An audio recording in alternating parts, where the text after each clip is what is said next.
Hello and welcome back to the halftime chat with Lee. And Lee, I'm honoured to have you again. I think this is the fourth episode or the fifth episode now.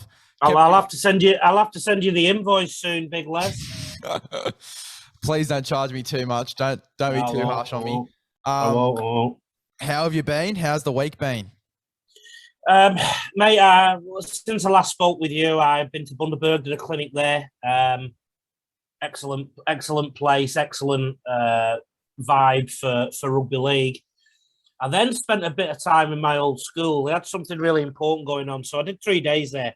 Not as a teacher, I was just helping out with something. It was good to reconnect with some old people and everything else.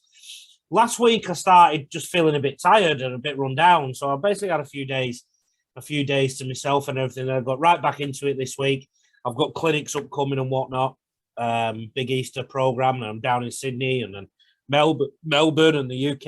And as anybody who follows my socials will know, I'm also part of a presenting team for a show up here called Queensland League Scene. So each week I'm analysing a Queensland Cup side, which has been really good. So yeah, mate, I don't seem to have much time to myself at the minute. I think I chat to you to have a rest. Fair enough. But yeah, it sounds like you're very, very busy. I am. And geez, that Queensland show, I haven't watched much of it. But how's it going? How's that experience? I bet that'd be sick having your own little show just to talk about. Yeah, so I do a few minutes analysis of each team. So I'm like the resident analyst, if you like, and it's an old student of mine actually, Taylor Brown, who your teacher will know really well. He played some Queensland Cup up here, and now he's in the media game. And a great fellow called John Devine, and the producer is a guy called Kel Bogan, and I've just got this project going. It's still in its infant stages. I mean, we've only done 2 episodes. A third episode will be out probably about the same time as this. People are listening to this. And yeah, it's just really is the start of something, and we're getting good feedback. We just need to get it out there, mate. And just like you, your podcast, I suppose, it's hard yakka at the start, isn't it? And then all of a sudden, it's like a snowball effect. So yeah, it's good. Well, it's always hard yakka for me, Lee. I'm always scrapping. But the violins are out. We'll get straight into this one. We're going to be talking about the West Tigers and the North Queensland Cowboys today. Firstly, we've got the West Tigers, and geez, the first 40 minutes of their season was all right, and then I just don't know what to think about the West Tigers now. They really took a downfall, especially after last week. I wasn't really expecting that. I almost changed my tip from the Knights to the West Tigers, and then yeah, it was hard to watch, I guess. What are your thoughts about the West Tigers? My thoughts are that when we were originally going to talk about the Tigers 2 weeks ago, my notes are here. And if I was to read out these notes and articulate them, everyone would think I'd be crazy, I think, because I talked about a potential rebuild. I talked about the squad having better balance. I was going to talk about a few signings and whatnot and origin quality players. The narrative around them at the minute is really negative, though. I think a lot of that is media driven. I think some of the media outlets and the TV shows, they want to have a villain or a something negative that they can chow down on. I think they want a coach that they can have under pressure, and I think they've turned Madge into that guy already. What came through in their performance for me against Newcastle, I've come to the conclusion now that Madge probably has to go. I say Madge, I mean Brent Reed on NRL 360 was saying it's Madge or Luke Brooks. Well, I don't think they should be that intrinsically linked. I just don't think Madge is a fit for that club. I don't think Madge is a fit for that club because I did hear rumours, Big Les, that he was asked to tone down some of his intense coaching. Now, the way I look at it is this. The intense coach that they apparently didn't like has won premierships on both sides of the globe. I think he's one of only 2 that have won a British premiership. and an Australian Premiership. He is a Test coach. He took South to a Premiership, their drought that everyone used to hear about. People forget South hadn't won a Premiership since Jesus was in sandals. And he got them over the line. And a club that hasn't made the finals for a decade. So a club that can't even finish 8th in a 16-team comp. A club that cannot finish the season in mid-table mediocrity, we used to call it in England. A club that can't do that is dictating to a dual Premiership winning coach. The one I've just described is, if you want to keep your job, mate, you need to temper your style a little bit. Look, I know the times are moving forward. I know that there's certain ways you can't address people these days anymore, and that you might have been able to 5 years ago, 10 years ago, 20. I understand that. But I can't sit here, mate, and say Madge Maguire is a terrible football coach. I think West Tigers is a really terrible club. I think it's a club that leaks, a club that's got dysfunction everywhere. I've got friends who have worked there and friends who do work there. I'm so sorry about what I'm saying about your organisation, because, you know, the people I'm talking about as well, I really rate them as operators, but it's the club that leaks left, right and centre. If somebody's unhappy, everybody knows about it. It's dysfunctional. They've gone back to the future, if you like, by getting an old recruitment manager in. This was a recruitment manager that was at the club for a little bit, obviously, when they won the Premiership in 2005, but also did start to oversee the start of the negative downturn of performances. And I don't think it was a time to bring in too much old blood. I'm a massive Tim Sheens fan. If you're trying to rebuild your club with a 70-plus-year-old, I question that a little bit as well. Like, where's the new blood? Where's the new thought? And from what I can gather, there is still somewhat animosity, if you like, between the Balmain Tigers and the West Magpies, that board allocation. There's still a separate club in that sense. You've got Campbelltown over there, and then you've got Concord almost on the other side of town. Like, it's... I want Madge to go. Not for necessarily for West Tigers' sake, for Madge's sake. I think Madge has got more to offer this sport. I think the Tigers are a basket case. We'll look at the example of Luke Brooks, Les. You probably regret asking me this question now. You're not going to get a word in. I think Luke Brooks is a fine player. He's never been managed properly. I remember having an issue with him when I was a schoolboy coach and a schoolboy rep coach. And Luke Brooks was somebody who always had his tyres pumped up by people around him. You can't do anything wrong with it. You can't do anything wrong, blah, blah, blah. And I didn't pick him for a rep team because he didn't trial, because he was led to believe that he didn't have to trial, he'd still get in. And his behaviour towards me in one game one day wasn't great, but I just knew he was a kid. He had his head filled with stuff. Luke Brooks is a perfect example of somebody whose career has been mismanaged. I'd love to see a Luke Brooks a year or so ago or 2 years ago go to a Roosters, go to a Panthers, go to a Manly under Des, go to a I was going to say the Broncos just because they won a couple of games, but, you know, just a strong club that would look after him. And, you know, Luke Brooks is a good player who guides a team round quite well for 80% of the game, but he tries to throw too many rabbits out the hat at key stages, and it doesn't look good. He tries to be flashy. And then you've got to look at the recruitment. You know, why have they got Luke Brooks and Jackson Hastings there? Jackson Hastings has been the best player so far in round 1 and 2. Jackson Hastings is a quality footballer, somebody who took Salford to within cooey of winning an NRL Super League Grand Final. That just doesn't happen. He's won the Man of Steel award over in England. He did well at Wigan. He's a good footballer. He's coming back a better man. I just don't see Luke Brooks and Jackson Hastings, how they can flourish together. They're almost too similar in some ways. Just everywhere I look, mate, this club is is eating itself, basically. What are your thoughts now? I've heard a number of analysis guys talking about this. We'll get to those highlights in a second, but what are your thoughts on the 5 captain sort of go at the West Tigers? Oh, personally, I don't like it. I think there's too many people talking where you got to have that one guy that you trust. Because I know in my football team, there's only one captain and that one guy is the one that speaks and the rest, just listen. Whereas I think if there's more than one captain, there's too many voices and sometimes you're just like, fuck, who do I listen to? You know what I mean? So what? Mate, you're asking the wrong coach because I've done something similar before.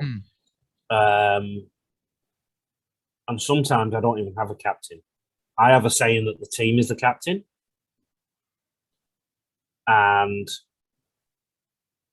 sometimes there's an out-and-out leader that jumps out and you've just got to make them captain. Other times there isn't. So you have to pick 3, 4, 5 captains. If West Tigers were 2-0, everyone would be saying, what a great idea to have 5 captains. If Penrith Panthers had 5 captains and won the Premiership last year, everybody would be doing it. You might notice there's been an outbreak of clubs that are doing those breathing circles where they score a try, they get back into a circle and do some controlled breathing. That's because teams that are successful happen to be doing that. I think that's just something else to hit Madge with, hit the Tigers with. A bit like the pokey incident the other day. The incident was that a few blokes went to some poker machines and went home at 10 o'clock or whatever it was. Didn't break curfew, didn't break a law, didn't drink alcohol, but it became an incident. I just think it's something that's being built up to be something it isn't.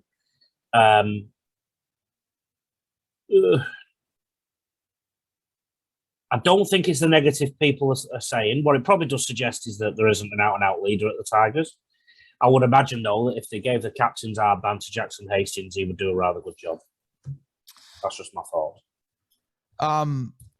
Now, look, I made a comment before saying the first 40 minutes was the best for the Tigers in round 1. Now, against the Melbourne Storm, especially for a team like the West Tigers, leading, I think it was 10-4 at halftime, is pretty darn good for a West Tigers side. Then all of a sudden, I wouldn't say they switched off, but they sort of did. And Melbourne, doing what Melbourne does, came out and got the win at the end of the day. But, geez, it was a good effort in the first 40 minutes. Luke Brooks looked really good. Yeah. Did you get to watch that game? And if you did, what were your thoughts on the first 40? It reminded me of virtually 12 months ago. I've got a good mate who lives around the corner from me who's a West Tigers fan. And I always have half a look at the West Tigers because I want them to win for my mate. 1, 2, 3, Mickey T. And I remember texting him saying, they don't look bad, these Tigers. About a year ago, I think they were playing Penrith. I can't remember. And then in the last 20 minutes, they sort of drifted off and lost. It's actually a really common thing in their game, the second half, or some of the second half drifting off. And I think it comes down to the mentality of the players that they've got. So any Premiership winning team has a good mix of flashy players, skillful players, but also grinders who can just grind things out all the time. There seems to be a severe lack of people who can grind things out all the time. But the Tigers, and even your flashy ones sometimes have to be able to grind things out too. And by grinding things out, and I'm pointing to my brain, it's about being mentally tough at key stages of the game. What I would suggest when the Melbourne game was at half time and Tigers were up, Tigers probably didn't have anything to lose in that game because they were playing Melbourne Storm. So they probably played with a bit of gay abandon. And then eventually Melbourne just went, right, here we go. There's another thought, though. I don't know if Melbourne are quite the team that they were. Well, then we said this the other week as well. I thought that Melbourne would kind of come out really, really hungry, and they did. But it seems like everyone else around them has improved as well. And I think everyone is sort of starting to get used to these new changes. And it's like Melbourne got used to it really quickly, but everyone else is sort of starting to grasp what's going on. And it's not making Melbourne stand out as much as they did last year, where they really got the hold of those rule changes very quickly. The reality is, though, that Melbourne have had a better start to their season this year than they did last year. They lost round 2, if I remember rightly, to Parramatta. They don't lose round 1. They don't seem to be capable of losing round 1, but they lost round 2 last year. So they're actually in a better position than they were a year ago, to be fair to them. And their dominant football happened, if you remember, sort of like in the middle to the back end of the middle of last year. They probably timed their run a bit too early. I mean, we're not here to talk about Melbourne, are we? We're here to talk about the Tigers. I think if the Tigers were humming or roaring, I think they would have turned that into a victory. I think Melbourne are possibly there for the taking a little bit at the minute. So. Well, Lee, we've got some highlights of the Tigers versus the Knights. We'll get straight into it, though. I'll play it, I'll mute it, and we'll just go ahead and we'll talk about what you think about the game, what you thought about the Knights and the Tigers mainly in this game. The first thing I'm worried about is I've got to watch it again because they were so poor. They were so poor. There's an incident here in a minute where the fullback doesn't put his body on the line when he goes for the ball. So when the kick comes through, he doesn't put his body on the line. And that's inexcusable in first grade football. And then a bit later on, leading up to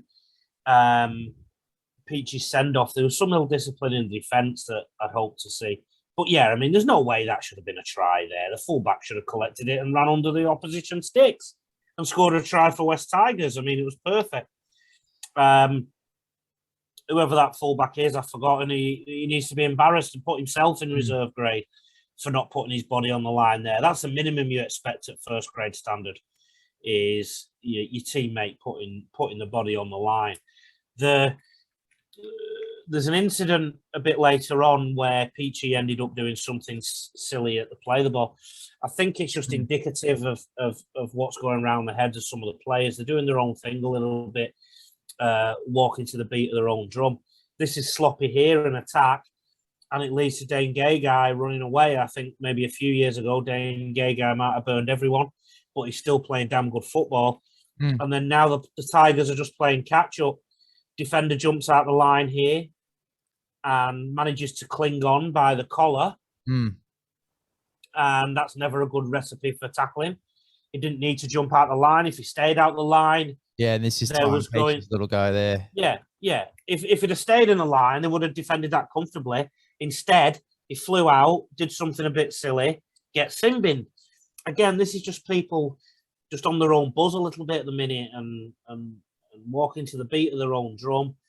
Silly play from Peachy, but you don't do that if you're part of a disciplined network of players and you don't want to let your teammates down. When I look at the Tigers' attack here, it's pretty flat, quite easy to defend. But I did really like to see Jimmy the Jet open up here. He gets a bit of a bad rap sometimes. And again, I mean, I don't think it's any coincidence that Wayne Bennett absolutely got the best out of him all the time, because probably treated him like a human being rather than a commodity. Well, merchandise, yeah. Look at this West Tigers defensive line. It's all over the show. I don't even know if they know what their job is. It's quite embarrassing. It was something I noticed in their defensive system last year too. Just to look confused. They're playing their own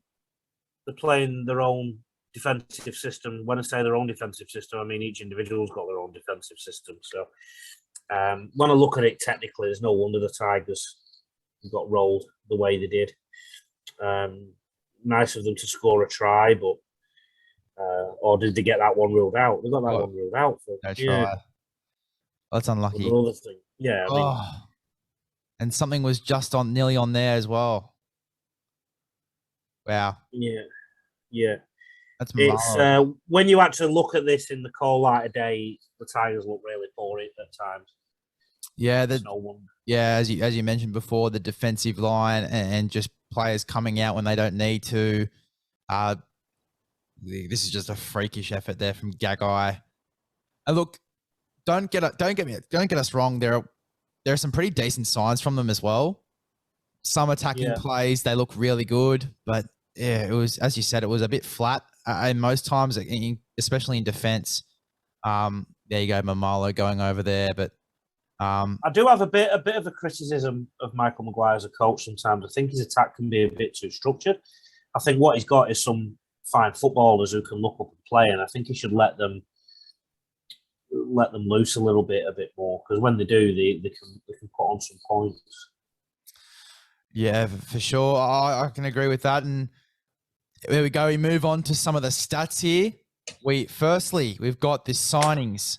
We got Oliver Gildart until 2023, Jackson Hastings 2023, Peachy till 2023, Stafford Toa until 2023 as well, and he's actually playing in the centres for Jimmy the Jet, who's been ruled out of this week as well. I'm not sure as to why he was ruled out, but Jimmy the Jet has been ruled out of this one late, and Stafford Toa gets that starting centre jersey, and they're all there till 2023. So it looks like they've got a bit of a plan.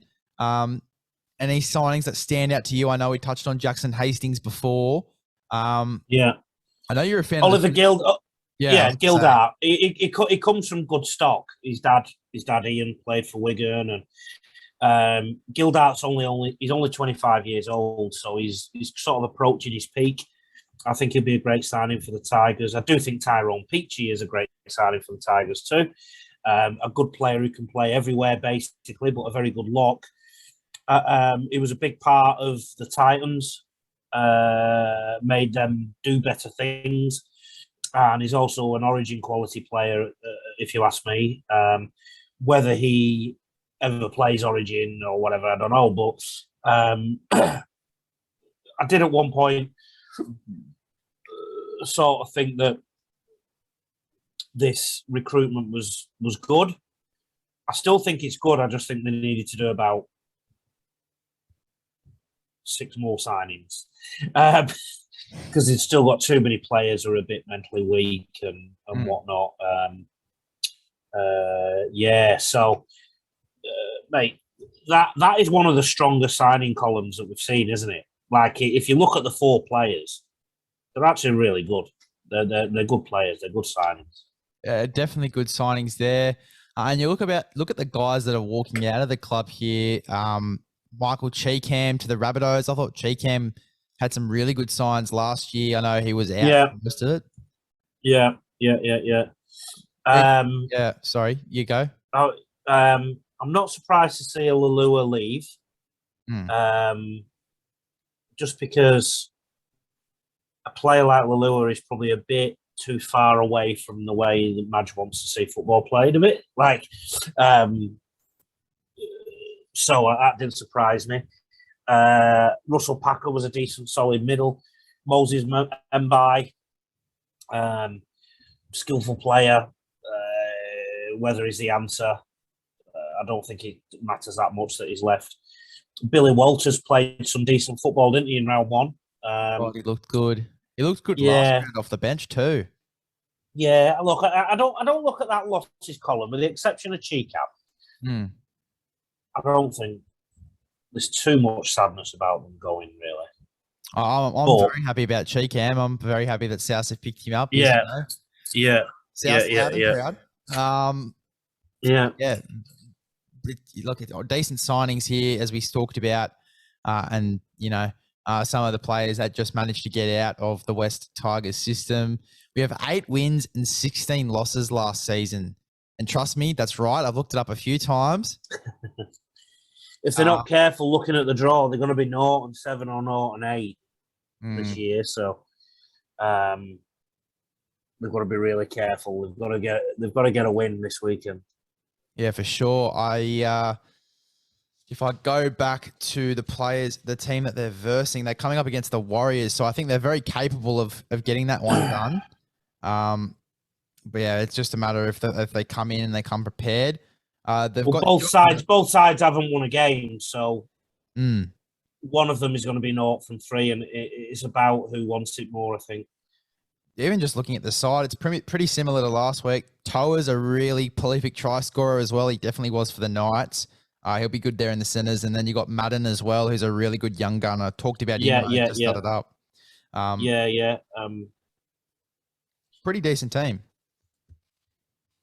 Yeah, it's not bad. I mean, I think they've got a new coach could come in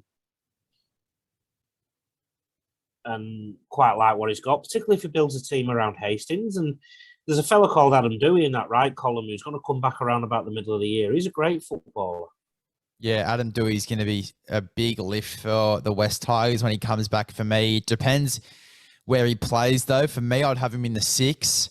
But there's a lot of talk There's a lot of talk he'll be in the centres, which is, I think it's just a waste of space. I think he'd be so good in the 6. He's very good in the centres. No, don't get me wrong, but I think that his best position, if we're talking about his best position, I'd be moving Jackson Hastings to lock and having Adam Dewey there in the 6, if that's what it took. Mate, I'd have Jackson Hastings at 7 and Dewey at 6. You wouldn't even have Luke Brooks in there. He's had enough time at the wheel. This is what I'm saying about their recruitment. I'm a Luke Brooks fan. But why would the club get Jackson Hastings if they were happy with Luke Brooks? It just doesn't make sense. So, I'd have Hastings. Yeah, the worst thing you can do as a coach, I think, is try and put everybody in the team. Like you've got to put the best number 7 in number 7, the best number 6 in number 6, and I think Jackson Hastings is a better option right now than Luke Brooks for West Tigers. Yeah, fair enough. I can sort of agree with that as well. And yeah, we were talking about all the stuff that Hastings has done over in the Super League as well. He's a fantastic player. I want Brooks to go somewhere else and under a fresh coach and succeed. That's what I want, because I do rate Brooks. I just think he needs the right management. When I say management, I mean head management from people who are looking after him, kind of thing. Look at what James Tedesco did once he moved from the Tigers to the Roosters. He became a new player. The prop forward, what's his name, who was part of that big four, Woods. You know, his career's gone from strength to strength in many ways since he left the Tigers. So, yeah, for sure. I'll ask you if you know these guys, or I've seen them play some footy before they've come into first grade. Jock Madden and Jake Simpkins, some young guns coming through. No, not familiar with them. Sorry. Oh, good. Jake Simpkin, he's a dummy half. He's played, I think, 2 or 3 games last season, and he looked all right. He was out. There was a little sort of buffer, I guess, with the West Tigers when they were trying to figure out who was going to play in their 9. I guess they won't have to think about that next year because they've got Appy Coruscant walking into the building. But this year in particular, they're sort of going to have to figure that one out. Jake Simpkin was sort of a guy that was mentioned there. Jacob Little, though, I think is the one they're going to go with. Jock Madden is a really talented 7 and 6. He's playing in the 6 this week for the Tigers since Jackson Hastings, I think, is suspended. But yeah, he's a really talented footballer as well. Not the biggest. And don't forget William Kai as well. William Kai is a young centre. Is that how you say it? Kai? I think so. Yeah, William. Yeah. Kai, yeah. Yeah. So, it's Jock Madden. Sounds like an NFL player. Yeah, he full does, doesn't he? He'd be perfect in the NFL. Geez, he'd get a lot of sponsors, I'll tell you that. Yeah. Key players for 2022. I think mostly their spine is going to be the key. Locking down the spine, locking down who's going to be in there. That's probably going to be the key for the Tigers. If they've got that sorted, they can worry about I wouldn't say later, but they can worry about that recruitment of who's going everywhere else later on. And once they get that spine sort of down pat, and if they have plans to bring someone else in, they can do that.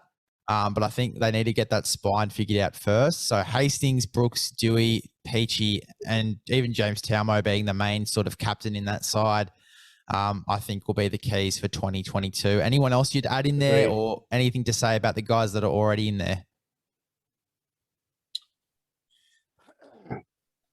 I don't think James Taumo is the kind of person you should build your front row around. I think he's more of a... So whenever I have a prop rotation, right, I have a couple of players who really put a dent in the opposition, and a couple of players who were a bit more mobile and a bit smarter around the ruck. And I put James Tammo in that section. I don't think the opposition go, oh no, we're playing against James Tammo today. I just don't think he's that kind of player. And he was at the Cowboys, wasn't he, behind Matt Scott? Yes, Am I right? Yep. Yeah, and Matt Scott was the perfect foil for him in that sense. And I think I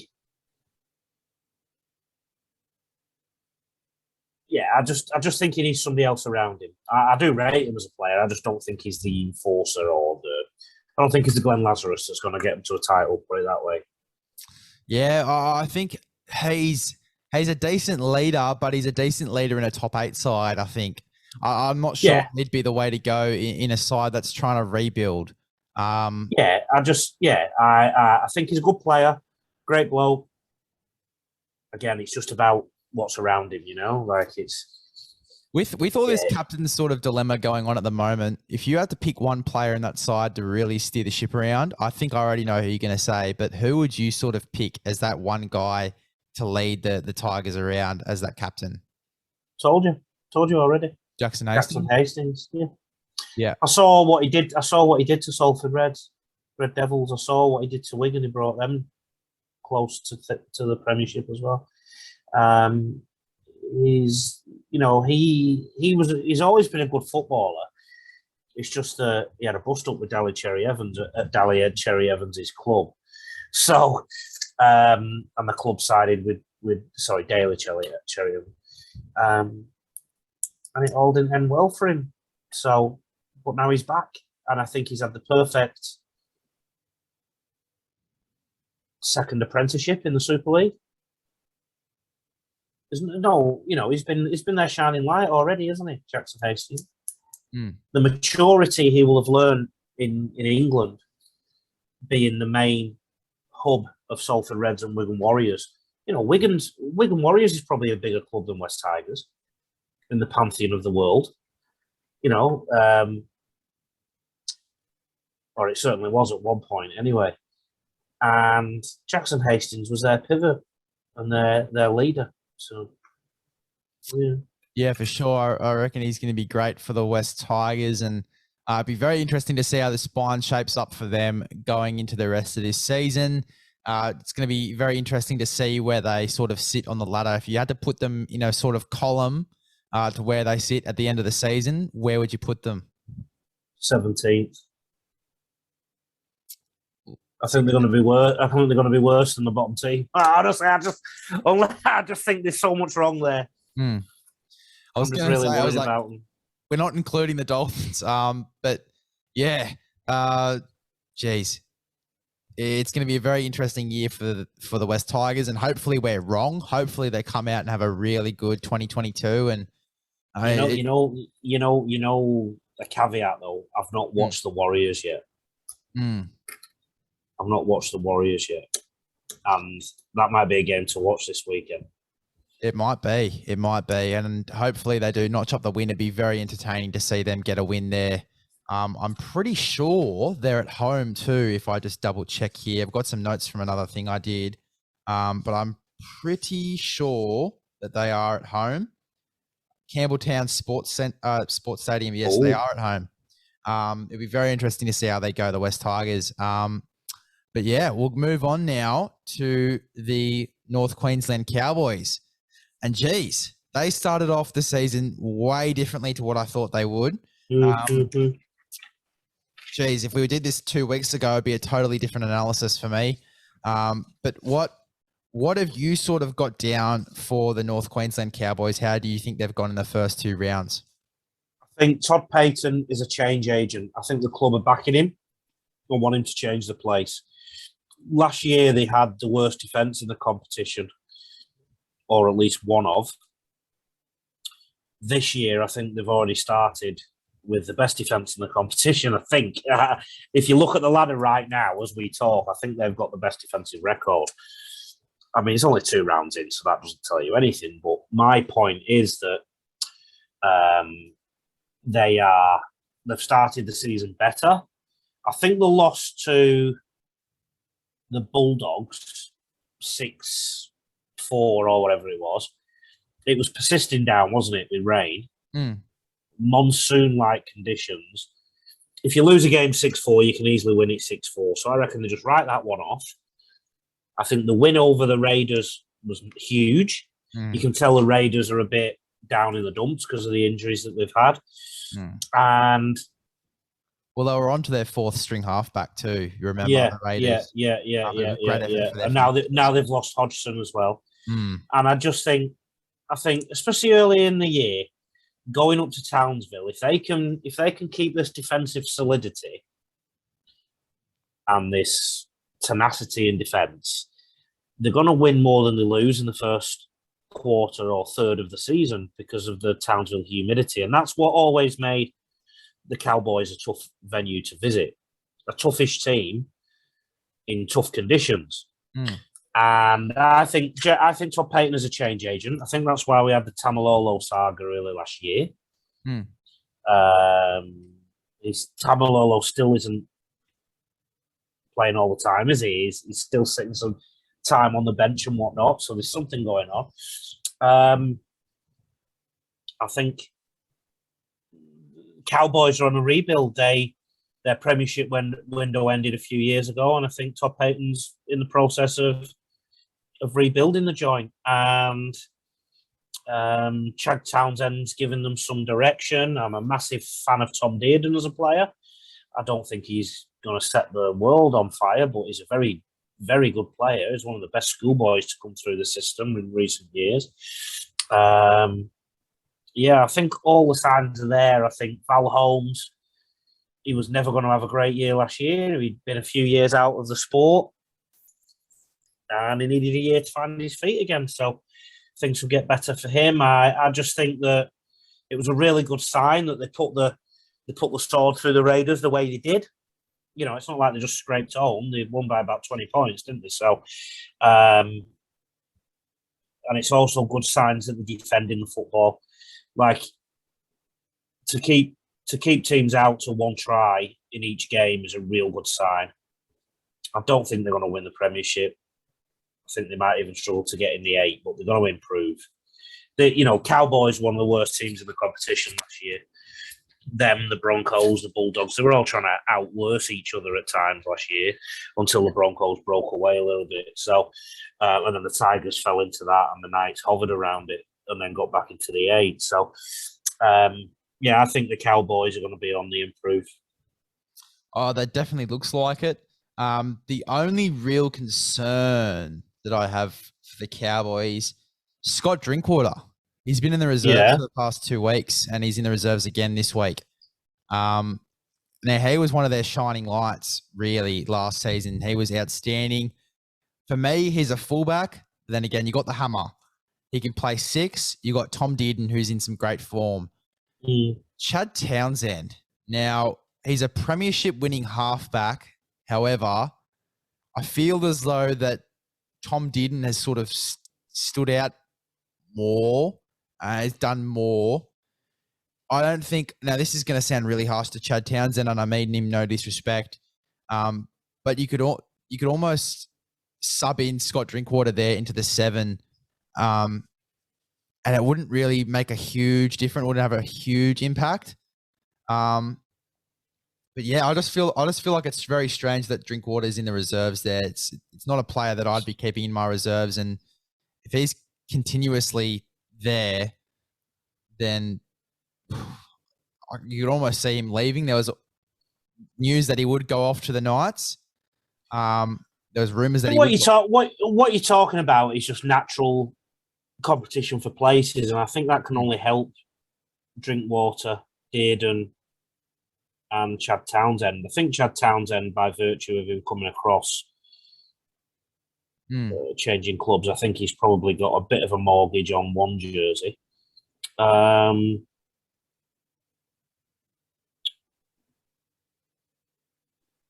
I think for the others, for Dearden and for Drinkwater, let's battle it out, and I think that's healthy for a club. And quite often in the salary cap era, you don't get that. some a player's agent got, and with the agents being influential, he could start there, and here he's in reserve grade. Well, no, I think it's good for Drinkwater. I think it's good for Dearden, and possibly good for Chad Townsend. It's good for them too that Chad Townsend's there too. Like I said the other week, I don't think Chad Townsend's going to steer the Cowboys to a premiership. I thought he played an all right role when the Cronulla Sharks did win the premiership back in 2016. I don't think you signed Chad Townsend to win a premiership, but he's very experienced, he's solid. I think that also the young guns that they've sort of brought through, Jeremiah Nanai, which we'll talk about later, he's been sensational. Really, I wouldn't say one of the biggest back rollers that you've seen, but just so talented. Tom Gilbert as well. He's had a really good crack in the past 2 weeks. His defense has been sensational. Moving Cohen Hess to the front row, I think it's been very beneficial. There's just so many things that has gone right. Yeah. Cohen Hess to the front rower if I've ever seen one, really. Really? I don't think he was really, yeah. And then Reece Robson is a guy that I really like. Great service, great running game, really good dummy half, and on the Dolphins radar here as well. So, really, really sensational player. It's just going to be interesting to see how they travel because they've played 2 home games already, haven't they? So, yeah, very, very interested to see how they do travel now. Signings. Brendan Elliott, they've signed him until 2022. He played a bit in the trials, but we haven't really heard much of him since. Peter Hiku till 2023, and I think this is a great signing, especially the way he ended the year for the Warriors as well. I think great to get a hold of him. Jermaine Tamoa-Brown, a guy that we haven't really heard much of. I think he's injured though. He's been signed till 2023, and then Chad Townsend till 2024. I'm just looking at those signings. Couple of centres, a wing. Murray Tuolangi's not been mentioned there too. He's somebody else at the side. Murray Tuolangi, yeah. And a prop. They've had a good look at the balance of the squad there too, and they've signed some experience. Looking at the losses column, mate. That's massive. Yeah, it's a long one. Very, very long. Josh Maguire leaves at yet another club. Justin O'Neill, a good footballer. A lot of experience retired there. Michael Morgan's a big one for me. I think he was one of the halves that sort of led the side around, and one of the last ones that was sort of leading the side around. And as soon as he left, you could almost see a drop in how the Cowboys played. Yeah, and they've had to build a new squad and a new format of playing. That's the evolution, isn't it, of a club? I'll read out all of these losses now. So we've got Lachlan Burr, shock retirement, really good young forward coming through, and was really unfortunate. He'd just come over from the Warriors too, and obviously then went into retirement. Winnemere Greg, he's gone to the Eels. Lachlan Burr would be about 28, 30 now, something like that. Like he's been around a while. He just didn't play as much first grade as he probably wanted to when he started out. Yeah, I'm gonna Google it now and get back to you on that. But yeah, very, very unfortunate that he retired. Winnemere Greg, he played in the Indigenous Merit game 2 years in a row. Sort of haven't really seen much of him. He's gone off to the Eels. And I think it's 29. There you go. Yeah. Peter Holler, Canberra Raiders. I think that was a great signing. From what I've really seen, they haven't utilised him much. But he is a really good young front row. I'm quite certain that he's quite young as well. So really decent, really decent front rower, back rower coming through. Corey Jensen, who I thought was really good. Just having a look at the sides now. Peter Holler definitely not used in that side at all for Canberra. But Corey Jensen went off to the Brisbane, and I thought he was really good. People weren't giving him a fair go, especially in the first 2 weeks for Brisbane. He just wasn't really the standout, but I thought his defense was sensational. Yeah, looking at the stats for both of those games, and he was up there for tackles. How many clubs has Easton Masters been at now? Oh, he would have been at 4. He's been at Wests. Then he went to Cowboys. Then he's gone to Titans.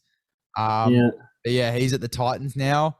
Josh Maguire off to the Dragons, as we mentioned you before. Another club that he left. There you go. So who's played at the most clubs? Viewers at home, Easton Masters or Josh Maguire? There's a question for you. There you go. Definitely be putting that on the social to see what we can get there. But Francis Molo also off to the Dragons there. He had a bit of a start last week. I'm pretty sure he's starting again this week, and he is. He's starting at number 8. Good little signing for him. A very bulky, sort of chunky front rower there. Michael Morgan, we spoke about his impact on the side. Justin O'Neill, again, another old head that was in the club that's left. And then Shane Wright.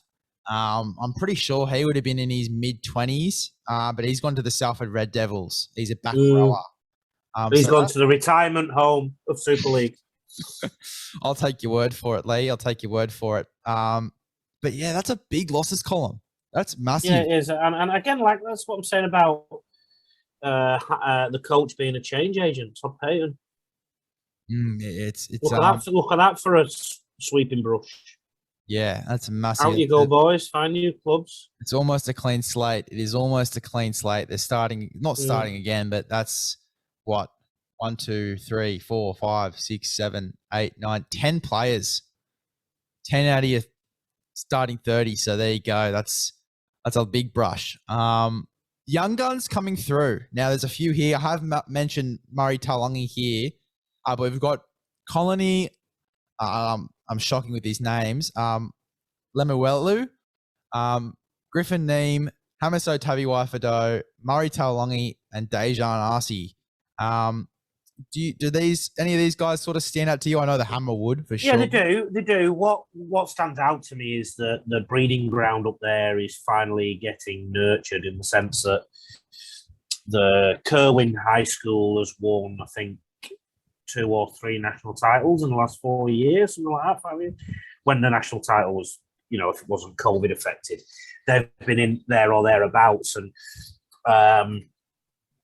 it just seems a bit more consistent now, the junior development at the Cowboys, because obviously the Cowboys have been around now since 1994, so rugby league in that area got boosted by the Cowboys, and more people will grow up wanting to be a Cowboy. And it's just, if Cowboys keep hold of all their young talent, they should be a bit like a Parramatta or a Penrith or something, because I know it's a bigger geographical area than North Queensland, but a lot of Sydney clubs have been going up and stealing some of their players, but when they've got some good young guns coming through, that's probably a sign that they've been putting a fence around some of them.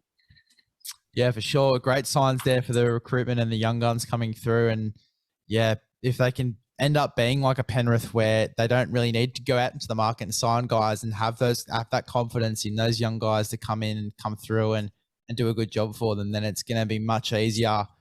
Definitely on the salary cap as well, side of things as well. They can go out and get those stars to come into the club and build sort of a little franchise there, which will be very exciting. Yeah, I'm just very positive about this club at the minute. I wasn't going to write Todd Payton off as a coach after last season. I think he inherited something that needed fixing. And sometimes you've got to go through some short-term pain to have some long-term gain. And I just think it's a bit like Anthony Griffin at the Dragons, and I keep looking out the corner of my eye, and the Dragons have just scored a try against Cronulla, but the problem is Cronulla have already scored 18 of them, 18 points. But you get the feeling with St. George that this is going to be a better season for them than last year was a bit of short-term pain, and I think it's the same with the Cowboys. I don't think the Cowboys are going to be in the 8, but they're going to be better. Yeah, it'd be very interesting. I think they'll be close. I think 9th, 10th, 11th, 12th is sort of the bracket I'd have them in. Going into this season, would you agree? Would you have them a bit lower, higher? What's sort of the bracket you'd have them in before we discuss some of these key players? I wouldn't disagree with your bracket. Whether it's the 9 or the 12, I think a lot of it depends on the draw. I think it certainly helps them having a couple of games at home at the start of the year and maybe at the end of the year as well.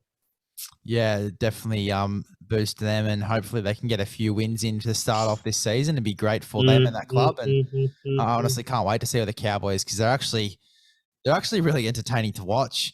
And I thought this club was going to be very close to the bottom, and it's sort of flipped my prediction of the ladder on its head this start of this season. The Knights are doing really well, and so are the Cowboys. So very exciting stuff for the next few. All you have to do is all the stuff we spoke about in the first 3 podcasts.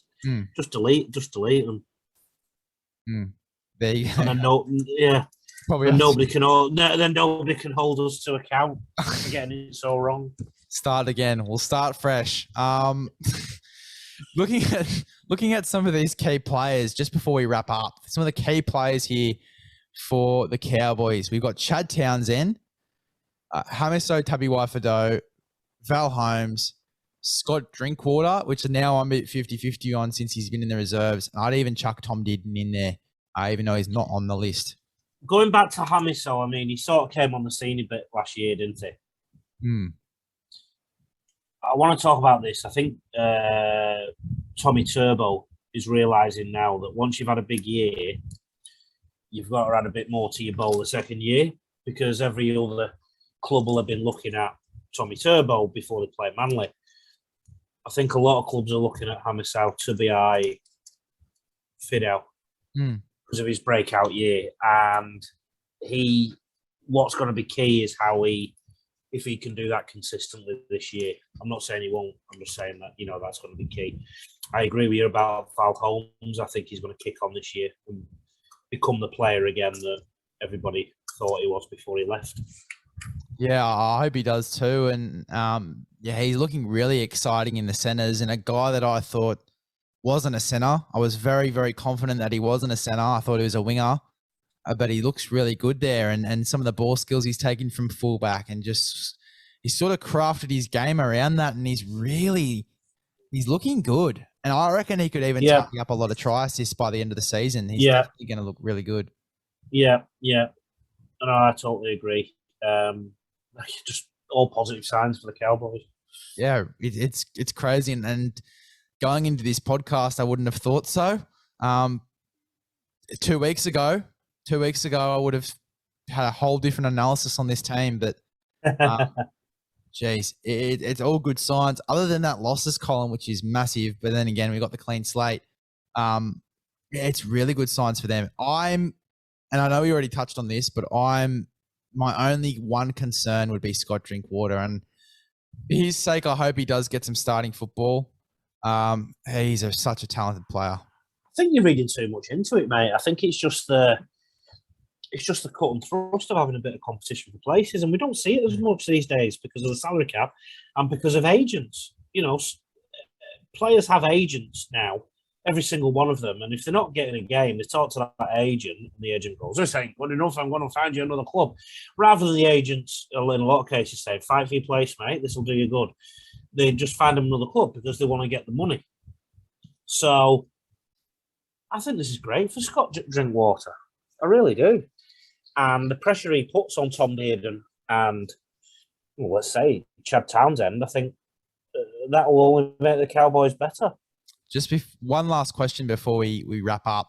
Chad Townsend, what are your thoughts on him from the first 2 rounds? And what do you sort of see from him sort of deeping into the future for the next few rounds? What have you got of him so far? I think with Chad Townsend, what you see is what you get. He's just a steady away, isn't he? And he's given the side some direction. And I mean, let's face it, when you don't concede many points, one of the main reasons is you're probably holding a fair bit of ball as well. The ball is probably spending more time up the opposition end of the field, and the big way of that to happen is to have a good controlling halfback who steers the ship around and controls the game. And I think Chad Townsend has obviously brought that to the Cowboys. Well, yeah, there you go. That is your Cowboys and West Tigers analysis. I want to thank you again, Lee, for hopping on. It was an absolute pleasure. No worries, mate. Absolute pleasure. Anything you'd like to say to the viewers at home before we wrap up? Any aim higher programs that you've got going on in new places? Any announcements that you've got for yourself? Luckily, I'm right next to my calendar, so I'll get all the dates right. We're doing 3 venues in Brisbane with Aim Higher during the Easter holidays. Redlands, Slats Creek and Samford between the 4th of April and the 12th of April. And then on the evening of the 12th of April, I fly to Melbourne, Altona Roosters, to do a 2-day aim higher there. And then it's the Easter weekend, and I'll be eating chocolate Easter eggs, no doubt. And then on Tuesday, the 19th of April, I'll be in Sydney, mate, at Chester Hill, Norfolk Park. Woohoo! Aim higher, Chester Hill, Norfolk Park. There's a group of people who booked in to be on my Aim Higher clinic last June, July, and it got put back from COVID. And then we put it back to September. It got put back because of COVID.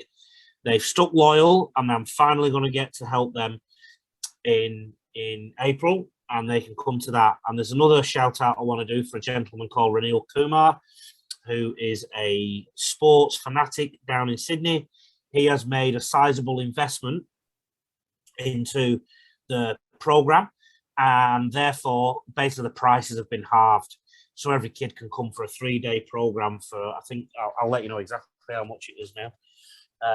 It is going to be $179, so $179 for 3 days.